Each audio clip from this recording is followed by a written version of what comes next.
ہمیں وہاں نہیں جانا چاہیے تھا ممتاز. خام خواہ اپنی بیٹی کی آسودہ زندگی میں زہر گھول دیا. کیا کہہ رہے ہیں آپ بھی یہی بات کر رہے ہیں کہ اس کی زندگی آسودہ ہے؟ ارے آپ سوچیں تو صحیح کہ ہم وہاں صرف کچھ گھنٹوں کے لیے گئے، ساری سمجھ آ گئی.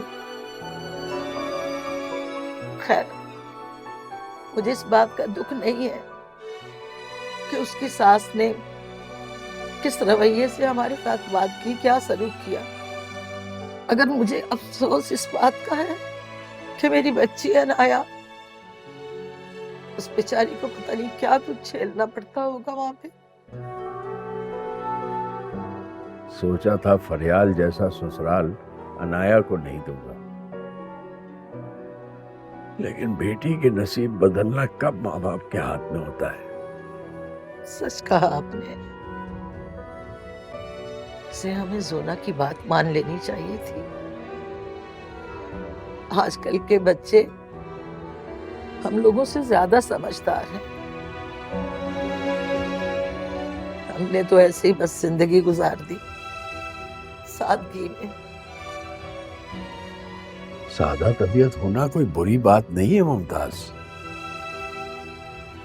لیکن یہ بھی سچ ہے کہ وقت کے ساتھ ساتھ خود کو بدلنا پڑتا ہے. آپ ٹھیک کہہ رہے ہیں. ابھی تو خیر سے نوکری لگی تھی، تنخواہ بھی اچھی ہے، وقت پہ چھٹی بھی مل جاتی ہے. نہیں ممتاز، میں اپنی بیٹی کو کسی مشکل میں نہیں ڈالنا چاہتا. میں نہیں چاہتا کہ کل کلا کو اس کی ساس اسے اس بات پر بھی تانے دے کہ ہم نے عنایا کی عزت کا خیال نہیں کیا. بالکل ٹھیک.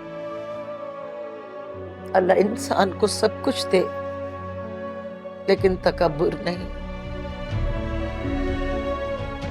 اللہ معاف کرے، آپ نے سبین بہن کو دیکھا تھا؟ ایسا رویہ تھا ان کا. ارے مجھے دکھ نہیں ہے اس بات کا کہ ہمارے ساتھ ان کا کیسا رویہ تھا. تکلیف تو مجھے اس بات کی ہے کہ میری عنایا